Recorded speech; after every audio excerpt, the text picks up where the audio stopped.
What is going on, everybody? Welcome into the Hump Day Hotline on the Buffalo Rumblings Vidcast Network, presented by Picasso's Pizza. Treat yourself to the most flavorful pizza on game day.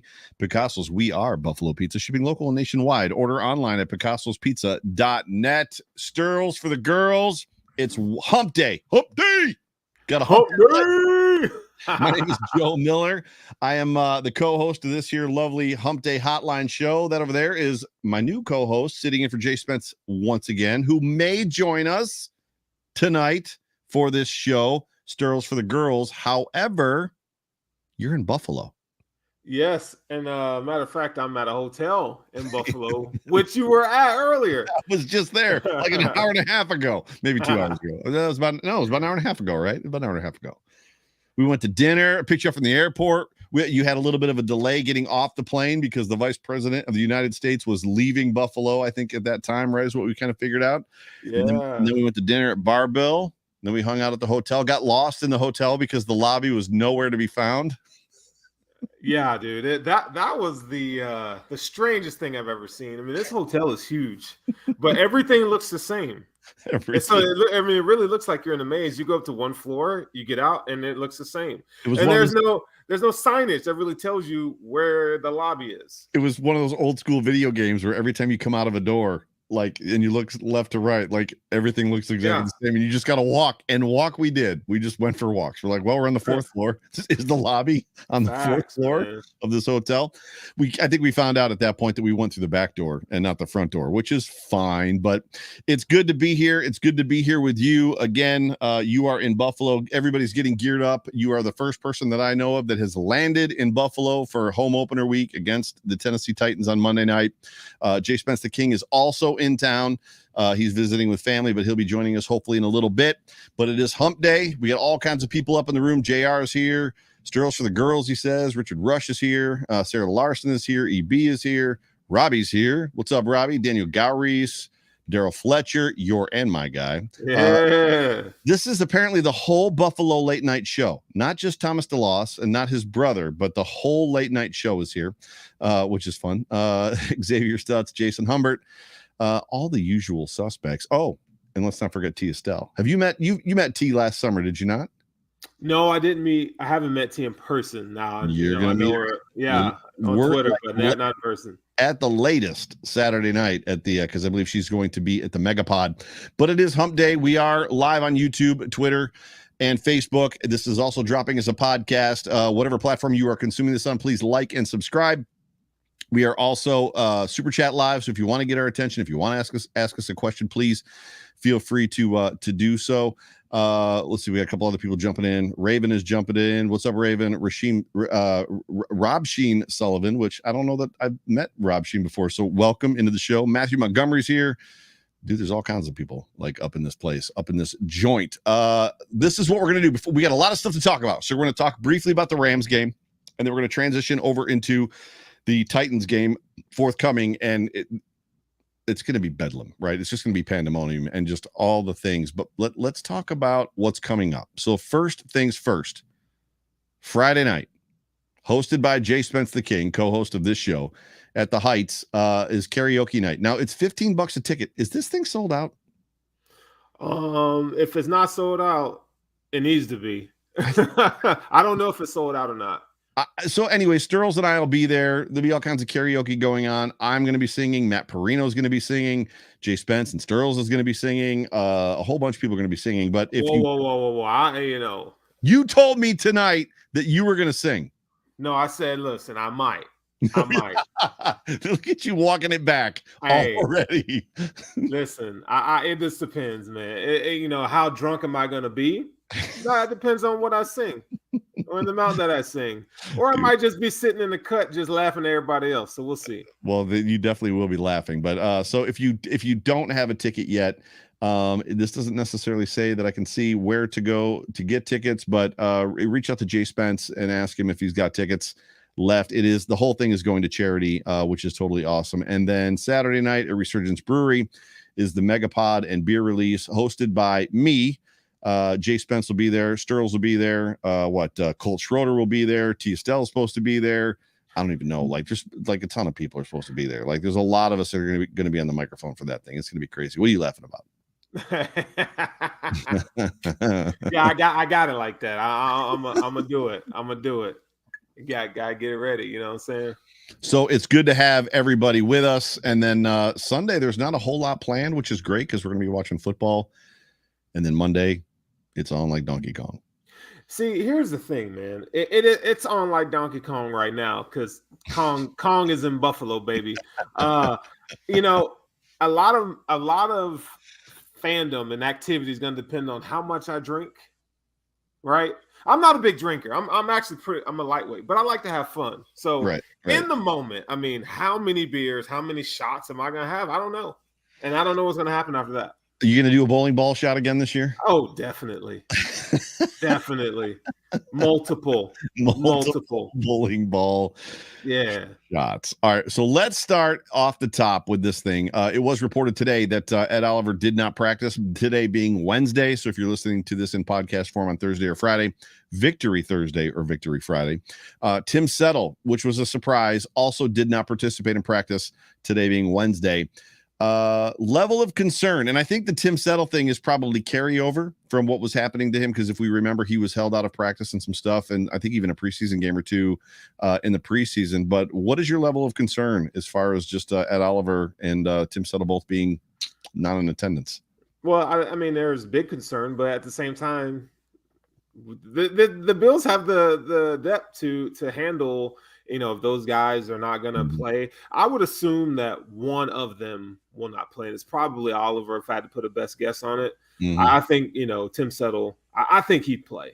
That's just my hunch. I saw a report by Thigh Doctor today. I think it was Thigh Doctor, who I have met, or it was either Thigh Doctor or Banged Up Bills. It was one of the two. Both those guys do the whole, I've got medical experience, and based on what I've seen, this is what I think is going to happen. And they're right more than they're not. But I saw a report from one of them today that basically said if they're out today and they are light participants tomorrow and then full go participants on Friday, we should be good to go. If they're out today and tomorrow being Thursday, more than likely neither of them will play, which to me, I mean, it provides a level of concern. Clearly, the Titans are not the Rams, and the Titans' offense is not the Rams' offense. You know, the Titans, and we're going to talk a little bit about it. You're more interested in, you know, stacking that offense, the defensive line, or stacking the line of scrimmage and owning the line of scrimmage to not allow Derrick Henry to basically, you know, find his gaps and shoot his gaps and run all over you. Whereas the Rams present, you know, a run game generally. With the Bills totally housed them, and they present a much more complicated passing game, and the Bills did a very good job there too. But what are you going to be looking for if either of those guys cannot play on Monday? What are you looking for? I mean, Daquan Jones and Jordan Phillips are going to be just fine. You know what I'm saying?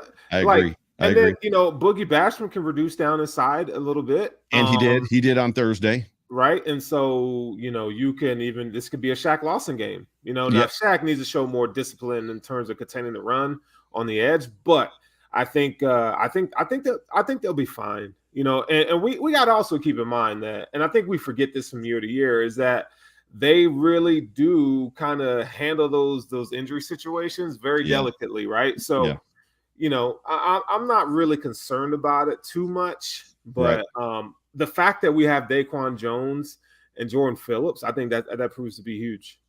Yeah, the question is, what are the lineups going to be? I think they're not going to put the two big guys in together, right? So Daquan is still going to be one, Phillips is going to be two, and then who is paired with Daquan and who is paired with who's paired with Phillips? And it escapes me who is on the practice squad. They just signed Millie. Yes. Yeah. Are they going to call him up? And then is it going to be, as you said, Boogie Basham, like kind of coming inside? Who, you know, are they going to rotate guys inside? They're going to, you know, Greg Rousseau, I think we saw last year play inside a couple times here and there, like not a lot, but they have the ability to roll these guys. They want to roll them. It was incredibly effective, and we'll talk about that in a second too. It was incredibly effective Thursday. The question is what is that lineup going to look like, and how do you contain Derrick Henry? And I don't want you to necessarily answer that question. That was rhetorical, because we're going to talk about it in a minute. Any final thoughts on those two guys being potentially out? No. Go ahead.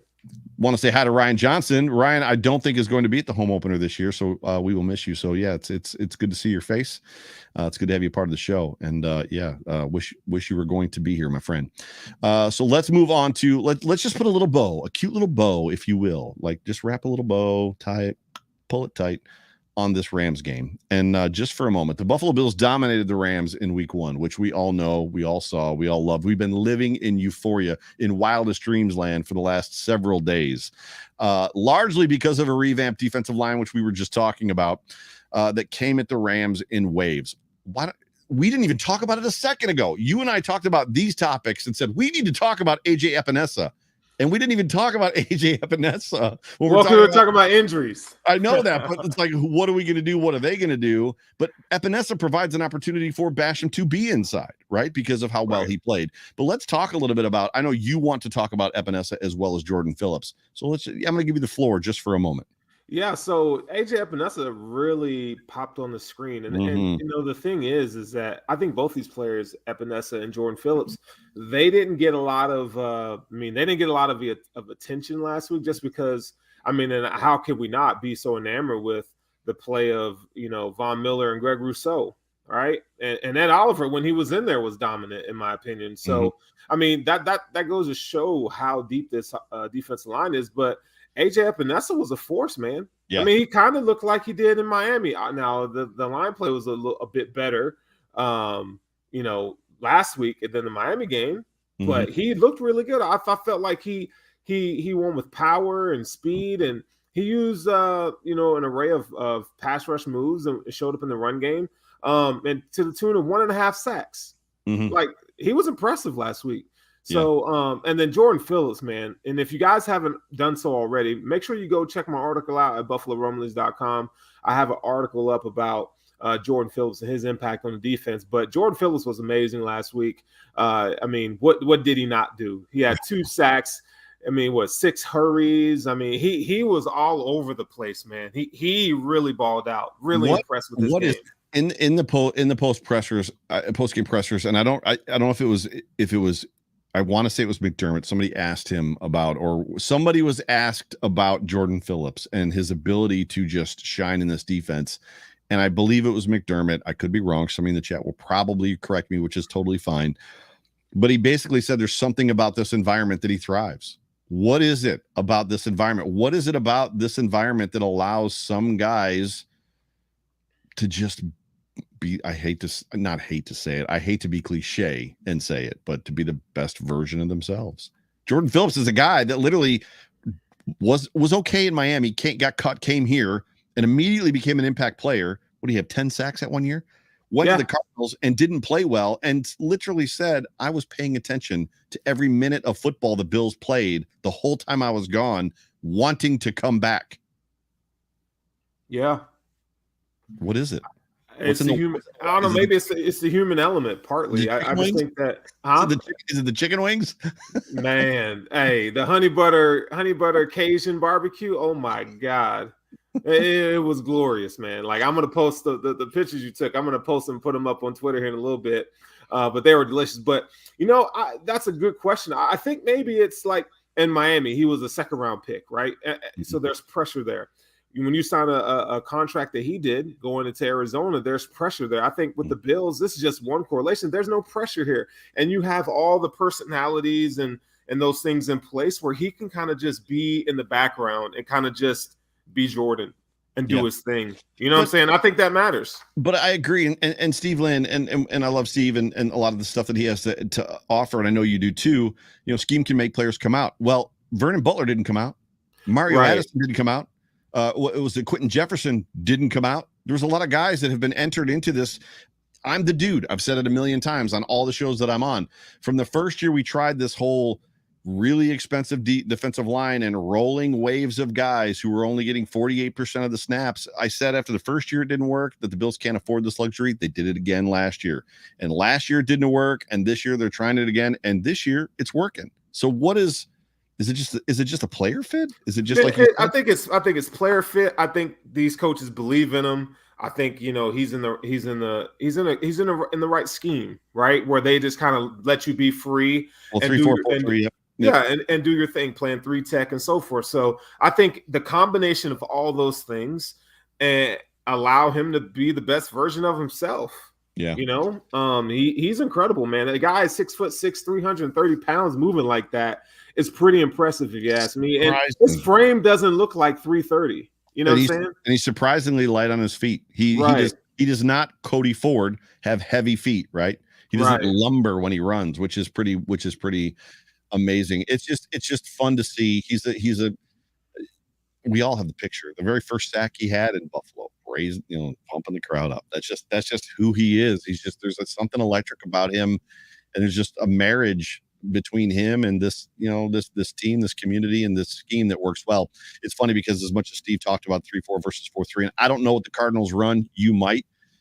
Those fits are important, and it goes back to Rex Ryan when Schwartz was here and was running the wide 9-4-3 with Mario Williams, and Rex Ryan and Spence and I've talked a lot about it. Comes in and he's like, 3-4-4-3 doesn't matter. It's all the same. No, it's not all the same. And there's very few defensive linemen that are like Von Miller that can play 3-4-4-3. Doesn't matter. Most players, scheme matters a lot. Yeah. Scheme matters. And for him, I would assume scheme matters too. I mean, you could tell. I mean, look at what he did in Arizona versus what he's done with the Buffalo Bills. Right. But I mean, this is something that's not a popular opinion, but if we don't really give homage to the fact that this culture that they do have is infectious. And I think when you put, that's why I call Jordan Phillips the secret sauce. Yeah. Because I just feel like he is. I think he's the catalyst. I mean, Von Miller, obviously, the cornerstone along with Russo and Oliver, but having a guy like Phillips on his defensive line is going to prove to be valuable this year.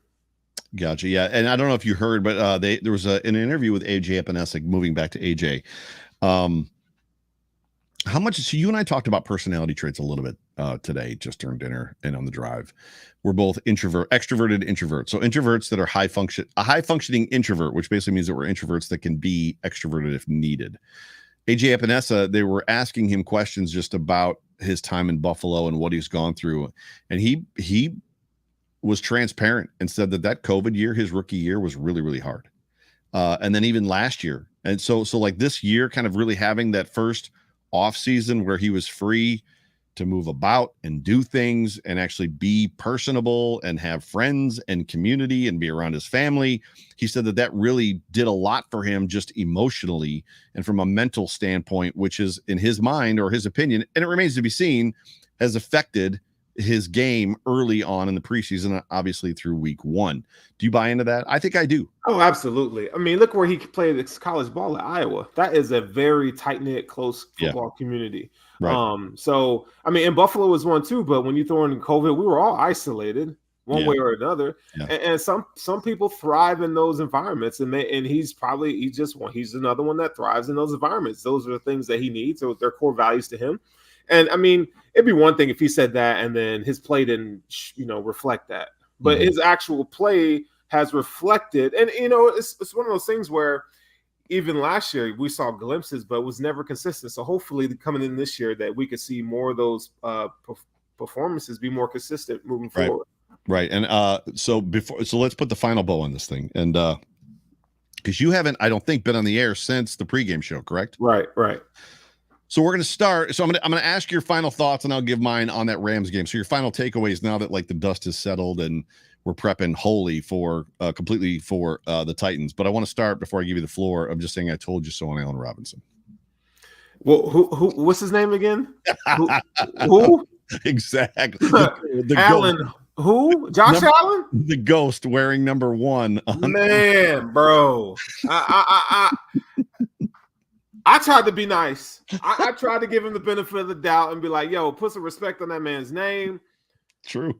But, I mean, you got a rookie hemming you up, bro. And a guy named Dane.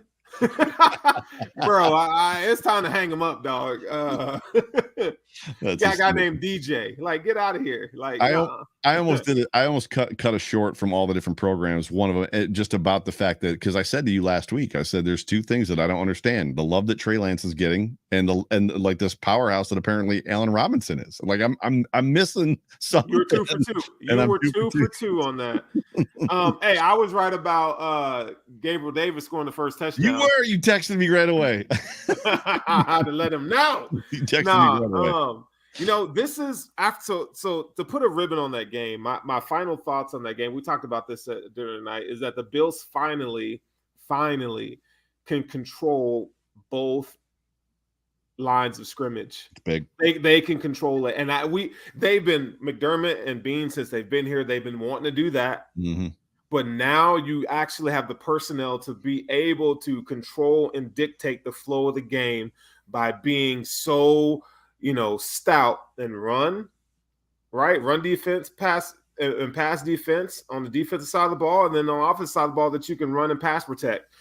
They hang their hats on being, a team that's tough in the trenches. And these are the teams that we would lose to because we weren't as tough or as efficient in the trenches, like teams like Tennessee. We lost games to Tennessee. The Jaguars, I mean, if you look at the games we lost, those teams they outplayed us in the trenches. So now we actually have the personnel and the guys to go toe-to-toe with anybody. Well, Trey Ellis brings up John Feliciano. I mean, nothing is more apparent than 2 years ago when Feliciano got hurt, and all of the attitude and personality on this offensive line just vanished. Like the bruiser guy. And it turns out he wasn't even that good of a guard or a center necessarily, but with his absence just made that whole offensive line turn to mush. There's an aspect to your point. As much as the Bills have tried, it has taken them 5 years, 6 years to finally fix this offensive line.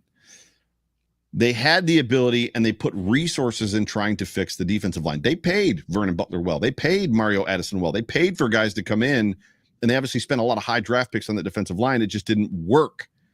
It's almost unfair, the luxury of assets that the Buffalo Bills team has right now on the offensive line, as well as the defensive line, and the fact that these guys are coming here for very, very favorable contracts. There's a great deal of, we as Bills fans are uncomfortable with all the Super Bowl talk, right?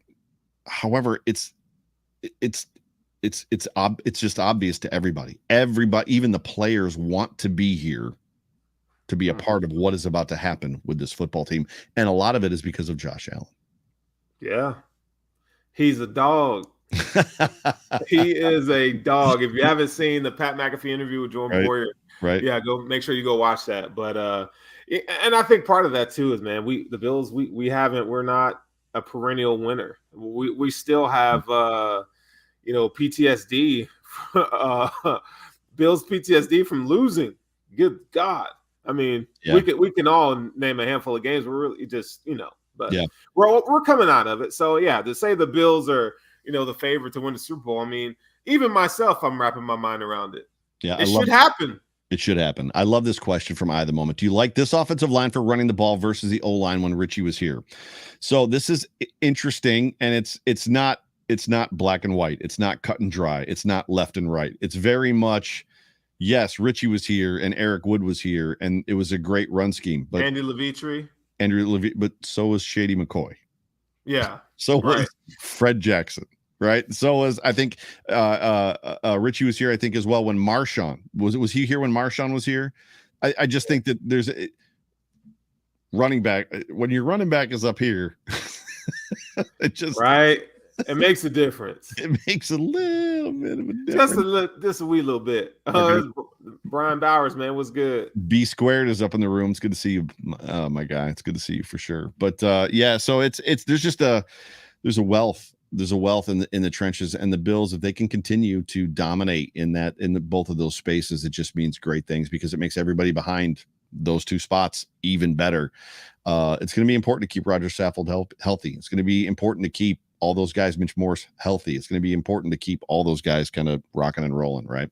Yeah, they got to. I think they will, man. We don't experience too much on the injury front here. They do a really good job of protecting the players and getting them right for these games. So that's one area I have no concern in. You were talking about the offensive line and just the run game. What did you see in the run? I know we were supposed to wrap up the Rams game, but let's wrap it up by rolling into the Titans game. What did you see? Now, the Titans have a dominant defensive end, but clearly my guess is they're going to run away from him. But what did you see in the run game in the Rams game that you think is going to help the Bills as we kind of move into that Titans game that's going to help them against the Titans? Man, so last year we saw them, a lot of in 11 personnel. And you're looking for light boxes and so forth. But it's like they were more dedicated in terms of like their personnel packages to the run. And it's like, we're going to run and we don't care.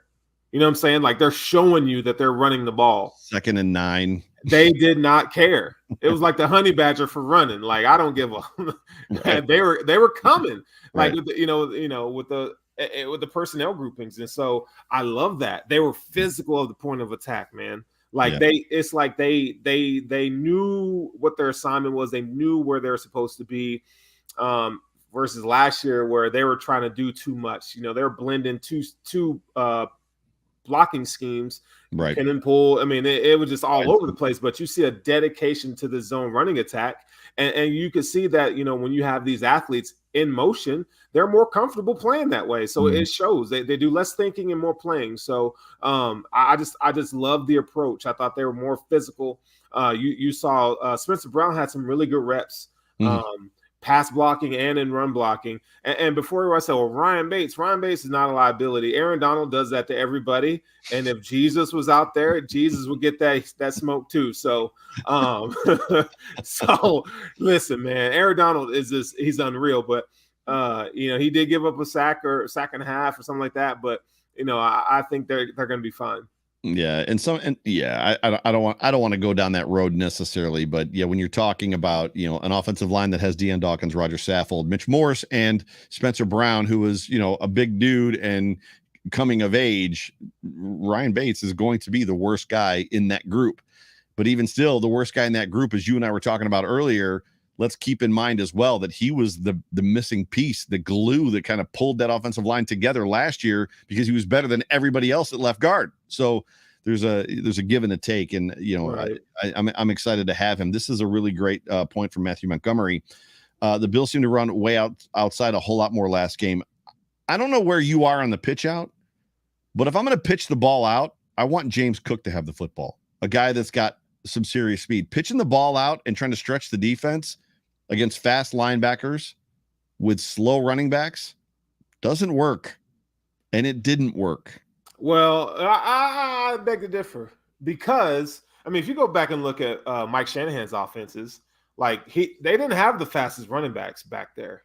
You know what I'm saying? An elite offensive line, though. Our offensive line is good. And this is where I'm going with this. So you don't have to have. Yes, you would love James Cook to be able to hit the edge and, attack the edge and really give fear to a defense. But if your offensive linemen are moving well and they're very stout and what their assignments are, I don't think the Bills are expecting Devin Singletary to pop off 40, 50-yard runs, but they're expecting him to get 4, 5, 6-yard runs. And that's what they want. So I think that's what they're going for. And I guess, when James Cook can decide to not fumble the damn ball, he'll be the guy on those toss sweeps and those pitches. Did you see Von Miller kind of chat him up, encourage him? I did not see that. Yeah, he just basically said, you got that one out of the way. I don't remember exactly what the quote was, but he was just very kind of encouraging. Like, that's the one. Now go out there and do your thing. Like, you got it out of the way. Running backs fumble. You don't want to see them fumble on their first carry ever. You want to tell you what I didn't like about it, though? And I don't know if you caught this on the feed, but when he fumbled, I just didn't like his attitude when he got back to the bench. I didn't pay attention. Oh, he loaned himself off. He kind of isolated himself and pouted. Well, that, and then he mumbled something like to me it just felt like a lazy play. Like, well, I said, you know what I'm saying? I said on my show, and I recalling the play. And I said it to Fina, and Fina disagreed with me. But to me, they had that back angle of him. So they're looking over his right shoulder, right? So he's running away from the camera, and he's got the ball kind of out there just flailing it around. And Fina was like, he wasn't really flailing it around. I was like, he was in a crowd of people, and the dude literally just went dunk and just knocked it right out of his arm. Like he's got to learn. He's going to have to learn, and he'll probably learn it now that in the NFL, what you look at the Zach Moss fumble. The dude is standing in front of Zach Moss as Zach Moss is diving towards the ground, and the dude just went and just popped it out. Yeah, so Steve got it. Steve knew exactly what I was talking about. He said, I was down. That's what he mumbled. I was down. And so to me, like, that should not be the first word that comes out of your mouth. It should be like, damn, I messed up. Like, okay, like it just very entitled to me. And I want to see him have that dog in him. Not saying he doesn't. But in that situation, your very first carry as a professional, I want to see more like, damn, I messed up and we're going to move forward. That's just me. Maybe I'm old school, but I just didn't see that from him. I love James Cook. You guys know I love James Cook even before he was drafted by the Bills. But I hope he shows out this weekend. I was wildly surprised. The tweet of the day the tweet of that entire game, and there was a lot of good tweets, and I'm just going to be non-humble and say that I had a lot of good tweets during that game. The tweet of the game was Bruce Nolan after he fumbled. He said, I'm really excited to see James Cook's next carry in the 7th game of the season. Oh, no. Put some respect. No. James Cook's my guy. I'm just saying. But that's what McDermott does. Like, McDermott, he's like, oh, you fumbled. We'll see you in about 4 I hated that. I felt like, look, man, you need to give this dude you should have left him in there. Here's the deal. Here's the reality. Well, they couldn't. He'd have had to play defense if they left him in there. But yes, you know what the hell I mean. They should have put him in the next series. My man only got 3 snaps, bro. He got 3 snaps. He got a hit, lick, and a promise. That's all he got, right? It's hysterical. So it's like Devin Singletary. There's a good chance Devin Singletary will not be a Buffalo Bill next year. And honestly, I could do without Zach Moss. I'm sorry, but I can do without Zach Moss. So I need to see more James Cook moving forward, is all I'm saying. It presents, and totally off script for our conversation, it presents an interesting conversation. If James Cook, let's start with Zach Moss. So we know what Devin Singletary is. We know what he brings to the game. We know who he is. We know he's going to make a guy. He's going to make a guy miss in a phone booth. He caught that one ball. I can't remember. It was out in the left flat. He had one guy. I screamed at the television, make him miss. And sure enough, dude made him miss. Like, I don't know how he did it, but he made the guy miss. We know what we have in Devin Singletary. If Zach Moss doesn't prove that he is ready to shoulder a big portion of the situational reps that are probably going to be needed next season, and James Cook, if they don't know what they've got in him, are we talking about a situation where maybe they are re-signing Devin to a 1 or 2 year contract? I mean, it depends on what he does this year, what he does statistically, but he's not going to get a big contract because he's not right. So right. I don't know. I think you can draft his replacement, right? So I wouldn't re-sign Devin Singletary, and I have his freaking jersey that I'm wearing, but I'm not re-signing him, right?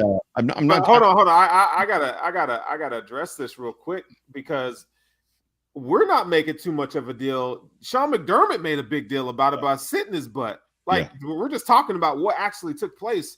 And I don't listen. It's a big game, and you need to secure the ball. It wasn't one of those like, oh, somebody put a hat on it, put a hat on the ball and it came out. You know what I'm saying? It was like, it was preventable. That's all I'm saying. Yeah, it was preventable is the operative word. This is, and I get that he went to Georgia. And I get that the most carries he had in a game in Georgia, I think it was either 12 or 14, right? Was it 12 or 14? And it only happened once or twice in his career. I get as well that situationally he was rarely touched at Georgia when he was carrying the football. So that whole concept of just one arm in the ball and not being in a crowd and just pulling the ball in, right? And going head first, it's amazingly preventable. I don't think we're making a big deal about it. I think you were making a big deal about his attitude, which I think is fair. Yeah. I say it. I've heard you say it. We all say it. Quarterbacks throw interceptions, running backs fumble. Just is what it is. Wide receivers drop passes. That's a part of the football game. James Cook, this isn't his last fumble. He's going to fumble a lot in his career as a Buffalo Bill. I don't think it's about the fumble. Your point about his attitude is important. Yeah, that's the thing to me. And you're gonna make mistakes. And the preventability of it, you want him to Right. not make mistakes. As far as you want him to not make preventable mistakes. So we're gonna go ahead and bring in a special guest. Do you want to introduce him? Oh yeah, so straight from the Himalayas now. Jay Smith the Crew. What up, man? What's going on? Playing from the Himalayas. Sound like y'all having a good show. Y'all having a real good show. Hey, well, the best part of this this little Oreo here is you're here, man. You know what I'm saying? Right? It just took a turn, right? But it is though. All we gotta do is just change the immediately. I'm about as white as it comes right there. Yeah, pretty much. What's up? Jay Smith is here in an undisclosed location. Are you or what? Yes, very undisclosed location, but I'm here. I'm in Buffalo. So undisclosed. Your backdrop looks strikingly familiar to Sterls' backdrop. No, it looks different to me. No, you both have the brown headboard with the weird light sticking off the end. Hey, we're both in hotels, but I was saying it's Buffalo. What do you mean? Well, we are not in the same place. I can tell you that. You're definitely not in the same room. Back up. Welcome home. Joe, why do you always do that? You always be trying to drop stuff that you just shouldn't drop on air. Why do you do that, man? You telling me like now he got Sterls got stalkers, man. You gotta chill. Hey, y'all already know I'm a night walker, baby, and these women out here, bro. Hey, I'm feeding the birds this weekend, bro. I'm just trying to tell my guy, my boy, my brother from another mother, welcome home. Jay Spence, welcome home. Hey, thank you. Buffalo, appreciate it, man. Buffalo misses you. I'm enjoying already being here. I got a chance to see my grandmother, got a chance to see my mom. So awesome. after we jump out of Hump Day, I'm headed to Bocce's. Like it's already like I'm not wasting time. I'm going right to Bocce's. Going right to Bocce's. Right there. Sterls and I went to Barbell earlier. Dog, I'm telling you, them wings. It was like a taste of heaven, bro. It was. I had the Josh Allen special, bro. Remember your first experience, so I already knew. I already knew what he was. Bro, I was grinning so hard, dude. I was grinning so hard, like a straight up fat kid in that thing, boy. Man. Hey, I don't know what it is about Buffalo, but can y'all get some damn AC in these buildings, man?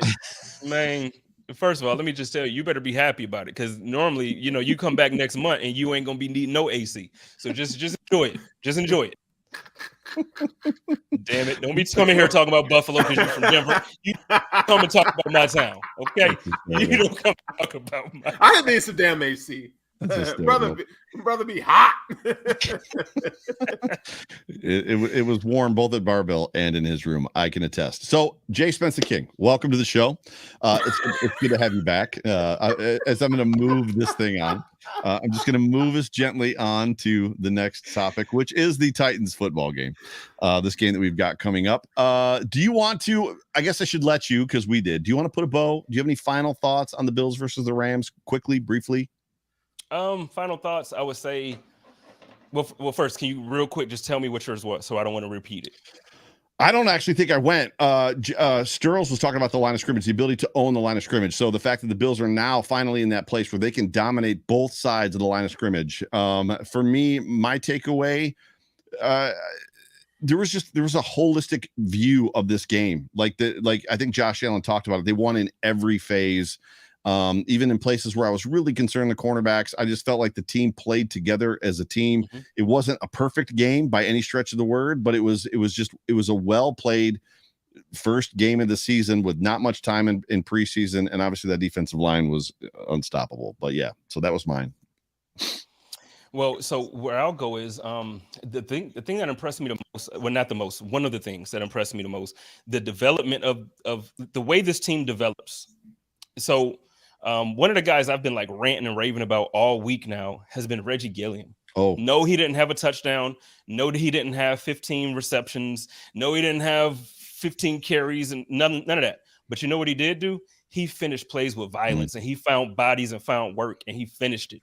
And when I tell you, if that is who Reggie Gilliam is this season, don't think that week one is what we're going to see out of Devin Singletary. And don't think week one is what we're going to see out of James Cook when he figures out, okay, I'm a rookie and now I got my one fumble out the way. Let's get it. Once he gets past that, I'm gonna tell you, Reggie Gilliam he putting people on their ass, and I love every bit of it.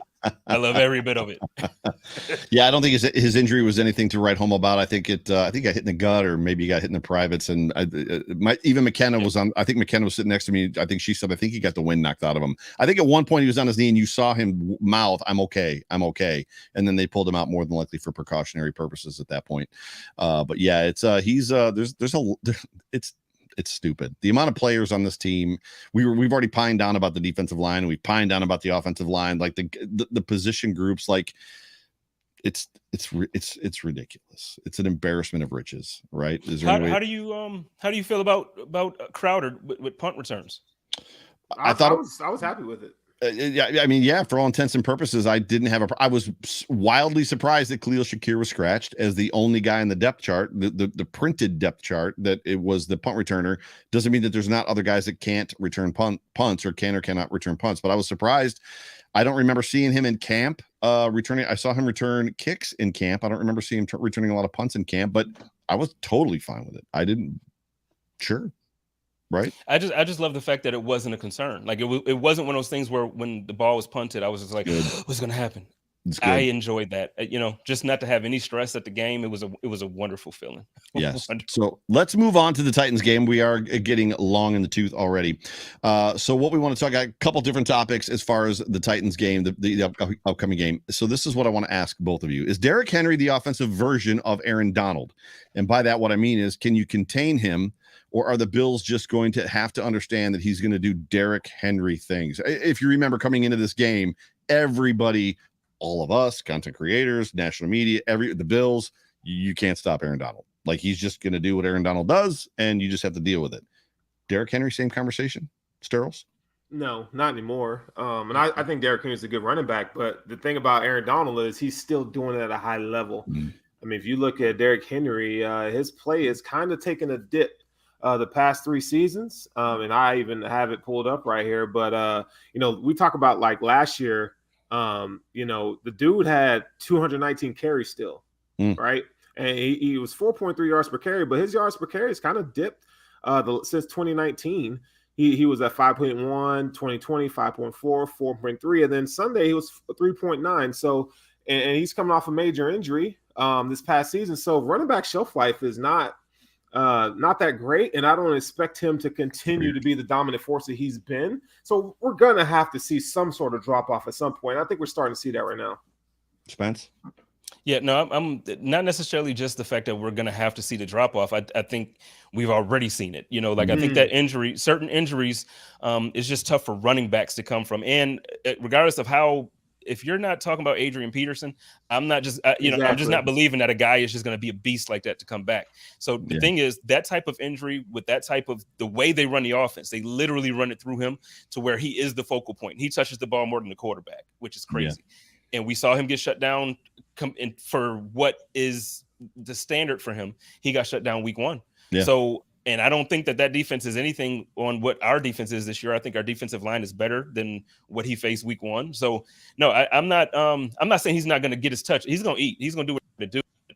I just don't see him in 180 like last year. We really pretty much contained him last year. Yeah. We contained him last year. If it wasn't for that one play that added 75 or 78, whatever it was, 75 yards to his total, we would have had a very good day and good showing against him. So I think it was 19. I think he was 19 for 69 on the other carries. And if you look at the 2 games before that, the Bills also contained him in both of those games as well. Yeah. So I'm not worried. The Bills, what they do is they do a good job at Sean McDermott. He doesn't do everything perfectly, but he does a good job at trying to take away the one strength, unless the strength last year was defense. I mean, running defense, because last year the running defense was just. But they do a good job at taking away your receiver. Like I was nervous about Allen Robinson week 1. Guess what? Where was he at? They let Cup go off. Right. Allen Robinson was nowhere. So this week, I think what we're going to see, we're going to see, hey, Tannehill, go ahead and show us that, okay, you want to keep your job over this rookie that's probably going to take it from you? Come on, you got to do it because your running back ain't going to eat today. He's not going to do it for you. So Buff Hub says, the beard game is strong tonight. Stop making me feel inferior. So do we need to rebrand this show? The beard guys? No. No. But hey, my beer game be on point, baby. Sterls beard is something that I'm a little envious of. I'm not gonna lie, but I tried to do the long beard thing. It came out during COVID because you couldn't in New York State. We couldn't go see the barber, so it was long and it was awful. And I see pictures of it now, and I'm like, why didn't I just take a pair of scissors to it? So as far as Derrick Henry for me, he doesn't scare me.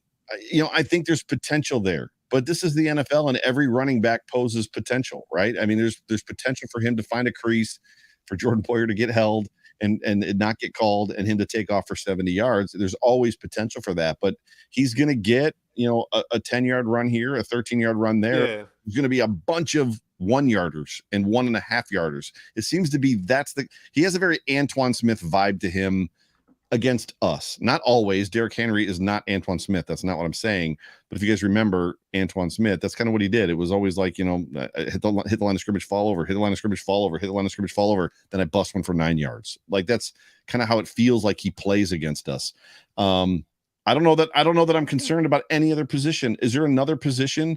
The last topic that I had before we kind of get into game predictions and whatnot, is there another position? Wide receiver, Tannehill's okay. Or not wide receiver, quarterback, Tannehill's okay. Derrick Henry's Derrick Henry. And then the wide receivers, it's a mediocre wide receiver group led by Robert Woods. What are we afraid of? What are you afraid of? Is there Spence, what are you afraid of on this offense? Nothing. I'm not afraid. I'm not afraid of that. Like the way I feel every week, like honestly, like I can't wait to see the Chiefs. And I'm not saying that like we're going to dominate them. What I'm saying is I can't wait for that. I think that's going to be the best game we see in a while. I'm not trying to be cocky. I've been saying this all off season, and then going into the season, I've been saying it. I'm having a real hard time, like being honest without sounding like I'm being arrogant. I'm not being arrogant, but you know what I mean? Like I swear, I really think that this is the deepest team that we've seen since. I think it's actually a deeper roster than we've ever had in the 90s. Like they had their Hall of Famers, so you can't obviously we don't have Hall of Famers today, so we can't be like it's better all with. So with respect to those guys who made the Hall of Fame and those guys who went to 4 straight Super Bowls, yeah. But when I'm talking about 1 to 53, and I'm talking about the talent at every position, we have an elite fullback. What the hell? Like, what? We cut OJ Howard. You know what I mean? Like we're cutting. What? Yeah. I'm not worried. No, come on, bring it in, Titans. Come to Buffalo. Matter of fact, Derrick Henry, I even treat you to some wings, man. Come on. Treat you to some wings. Fever pitch. Sterls, before you go, Spence, Sterls and I were talking tonight at dinner just about what that stadium is going to be like on Monday night. Dude, I'm getting goosebumps right now when you said it like that. Like I'm getting goosebumps because every year, so like last year, obviously, it was the Steelers, and the game started off slow, but the kick return by McKenzie. If you remember that energy from that first play, it's going to be like that all night, though, because the Bills are not what we were last year. We're not starting off slow like that. We're not starting off slow. I was watching the game with Spence, and I was jumping. I was like, hit him. Yeah! We were going nuts over there, but it was hype. We were spazzing. So what on this offense, Sterling, concerns you? From the Titans? Why did I miss an inside joke? Because they trash. No. They trash, bro. No, trash. I mean, like I'm gonna go and say it. They trash. Look, listen, bro. Ryan Tannehill is cheeks. My dude is cheeks. He look, man. He cheeks. Like, and I'm sick and tired of little Jordan thing he does in the end zone. Like, man, you not that nice, bro. But I think this is the year that they really him up. And Ryan Tannehill really wasn't the one that really hurt us. The only thing that I will say that I'm concerned about, can we be disciplined in our contain on the outside? Because when we are not contained on the outside, right?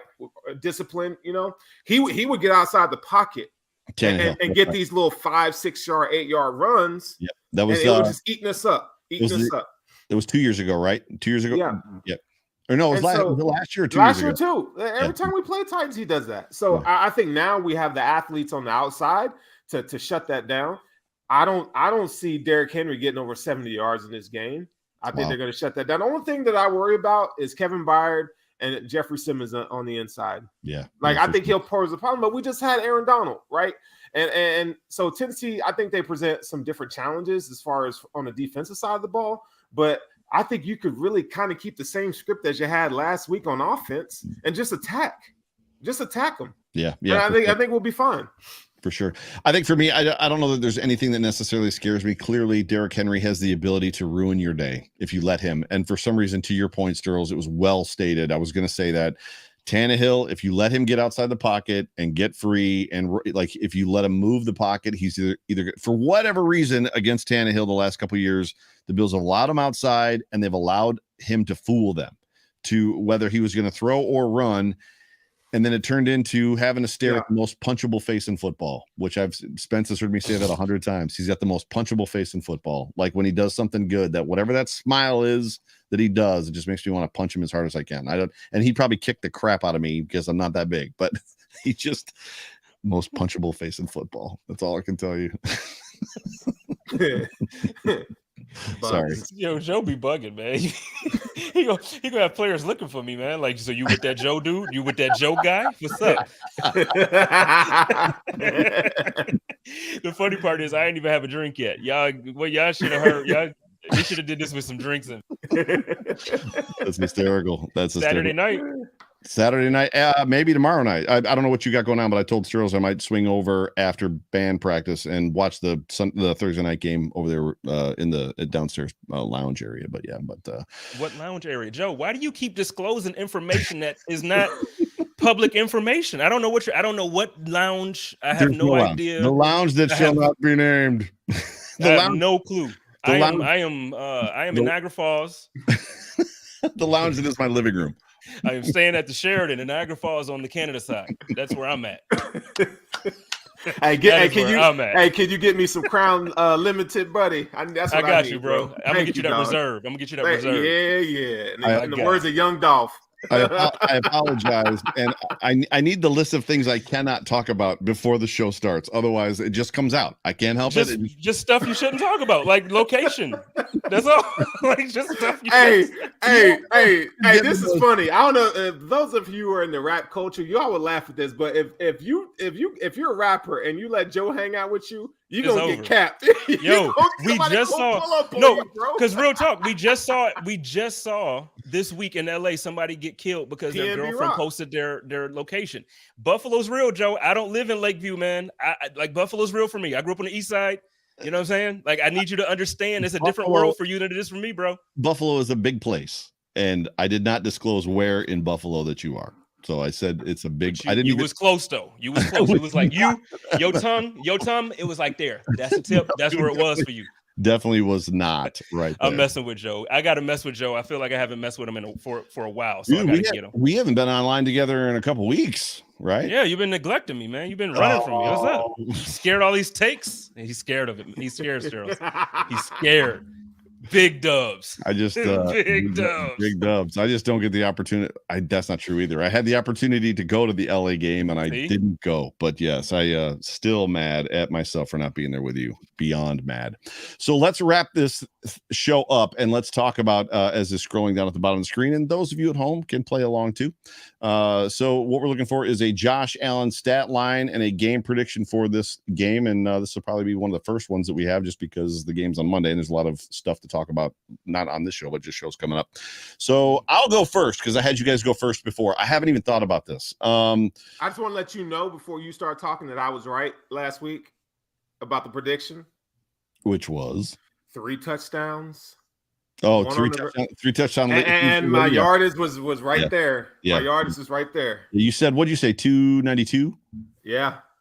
Nice. Something like that. So I think 7 was what he was. Nice. Yeah, I said 3. I think I said 312 or something, or 315. I think is what I said. So this football game, the Buffalo Bills are favored by 10 points. They are minus 10 in this game, minus 9.5 at DraftKings, which is that's a huge. That's sizable. That's sizable. Like, yeah, there's a lot of games this week that are actually minus that are 10 point swings. I got the Bills winning by 2 possessions for sure. So it's definitely going to be more than 10. It's well stated that the Buffalo Bills, when they win football games, at least in the very recent year and a half, they run away with them. It might not be, it's close at halftime, and then they find a way to just run away in the second half. Whether whether we want to talk about it being adjustments, which nobody ever seems to talk about the Buffalo Bills being bad at halftime adjustments anymore. Is that weird? Like we don't bring that up anymore, mainly because the Bills just kind of run away in the second half from teams. Yeah. Score prediction for me. What do I want to say? I've got the Bills probably at home in front of a frantic crowd that is just going to be at a frenzied pace, in my opinion. Let's give them 35. I've got the Buffalo Bills scoring 35 in this game, and I think they run the Titans right out of the building. Titans 17, 35-17. Josh Allen probably going to throw for about 350 yards, maybe 4 touchdowns. That's where I'm at. Either one of you can go next. Okay, I'll go next. So 37-16 Bills. Oh, you're right there with me. Josh Allen going to have about 320 and 3 tuds, 1 on the ground, similar to last week. Yeah. I'm going to go. I was thinking about it because you actually took you took exactly like the line I wanted. So I'm just going to be difficult now. So I'm going to say that the Buffalo Bills are going to win. I do think I'm agreeing with everybody. I think they're going to cover, and I think they're going to cover convincingly. I think the Buffalo Bills are really that team, and we're going to be dominating every team that we play, every single team that we play. Now, there might be a week that it might not happen, but this week ain't the one. It's going to be Buffalo Bills 38, Tennessee Titans 17. Wow. And I think that 17, like that last touchdown is going to come in garbage time. So it's going to feel a whole lot worse than the score is going to look. And I think Josh Allen's going to have like 325. He's going to have 3 touchdowns in the air, 2 on the ground, 60 yards rushing. Let's go. Okay. Let's go. Let's get it. Go. So you were at the car. Well, you were. Did everybody here catch any of the Giants Titans game last week? I did. Yes. I did. Yes. Surprised at Saquon Barkley, Dable doing to the Titans what they did to the Titans at home? No, not at all. I don't think the Titans are as good as people want to think that last year's team is this year's team, or the team before last year's team is this year's team. Just like people want to think that last year's Buffalo Bills team was this year's team. Yeah. Buffalo Bills that we are going to see this year are not weak. Not that they were last year, but they weren't physical. And last year, anytime you go up against a team that was physical, what happened? We got punched in the mouth. Going forward, it's not happening like that. We're doing the punching. We're Mike Tyson this year because everybody got a plan to come into Western New York until they get punched in the mouth. And Josh Allen, you saw what he did on the sideline. You saw it. And then laughed at. Did you see this freaking insane animal getting up laughing after he stiffed that? Who did he stiff arm? I don't even remember. The defensive back, the safety. He went to Penn State. He liked hilarious. It. He liked hilarious. Davis, yeah. We're punching people in the face this year. Hey, he humped Jalen Ramsey in the face. That was hilarious. Toast. Dude don't care. Do not care. Shout out to my man EJ. Shout out to EJ and my man Jalen Ramsey. I just want to throw that out there. Shout out to EJ Daniels and Jalen Ramsey. Yeah. Keep your mouth off Trey White, pimp. Keep your name. Keep Trey White's name out your mouth. Pause. Okay, keep it out. Until Jalen Ramsey can cover Diggs, I don't want to hear EJ Daniels talk about Trey White. Matter of fact, I don't want to hear him talk about the Bills because he's a Rams fan. Until the Rams can beat the Bills, EJ. So we got years because we already beat them in Buffalo. Now we beat them in LA. I just don't want to hear EJ. Actually, I'm going to mute him. Matter of fact, go ahead. I'm going to mute him right now. Is there a fire extinguisher near you? Because that microphone is hot right now. Like it's in fuego. Microphone. I'm blocking. I'm muting him right now. Hey, it's hilarious, bro. Hey, Jalen Ramsey got cooked, man. And Stephon Diggs is doing this, got cooked. So Jay Spence and Sterls, but the question I'm going to ask is for Jay Spence, and this is a show wrap. We promoted the karaoke night on Friday. We promoted the brewery Megapod and beer release on Saturday. However, what we didn't know is karaoke night. I thought I heard that it's either close to selling out or sold out. Is it sold out? It's close. So I looked earlier. I believe we're about 18 tickets away from being sold out. Where can they go to get tickets? Eventbrite.com. I will go on Twitter right now and post it. I can text it to you, Joe, if you want to put it in the comments here. I probably can. I can probably throw a banner up real quick. So the karaoke night. So there's somewhere between 15 and 18 tickets left. I'm going to be there. Sterls is going to be there. Jay Spencer King is going to be there. Matt Perino is going to be there. There's going to John Scott's going to be there. Who else? There's a whole crap ton of people that are going to be there. It's going to be a ton of fun. All the proceeds go to charity. A whole bunch of us are going to be singing, which is going to be hilarious. Here you go, Joe. I just sent it to you. Gotcha. And then do you want to talk while I'm loading this up? Do you want to talk about whatchamacallit, the Resurgence Brewery thing? Yeah, well, real quick, first back on the karaoke, really quickly. I do want to make sure you all know, even if you can't make it, so if you're watching from somewhere outside of Buffalo, please make a donation. We have a raffle going on. You're still eligible to win things in that raffle, but make a donation, because what I'm trying to do is I'm really trying to be a blessing to Good Samaritan Church. That's the church that my Aunt Pearl was a member at before she was taken from us from a coward at Tops 4 months ago from today. So I want to do something for the church that raised me, that helped me become the man that I am. And as far as just doing something in her memory. So please, I sent Joe the link there, and I'll post it on Twitter as well. If you can donate, please do. And then as far as the beer release, listen, Saturday night, last year, I'll tell y'all what, if y'all didn't make it, it was serious FOMO going on. I got so many text messages and DMs, because actually Joe wasn't there. He was in a different country and he was jealous. He was like, dude, what's going on? Y'all want to be here. The beer is good. The show is going to be great. We got Sterls in the building. We got Joe hosting it. Tia Stell is going to be there. I think, is Colt in town? Is he coming? Colt's going to be there as well. Yes. I'm trying to get this thing. So that isn't going to work. So maybe I can just I'll drop it in the comments. Okay, so yeah, but we absolutely want y'all to support that if you can, and I'll also post the raffle details. But 8:00 or 7:00 Saturday night at Resurgence, 55 Chicago Street, downtown.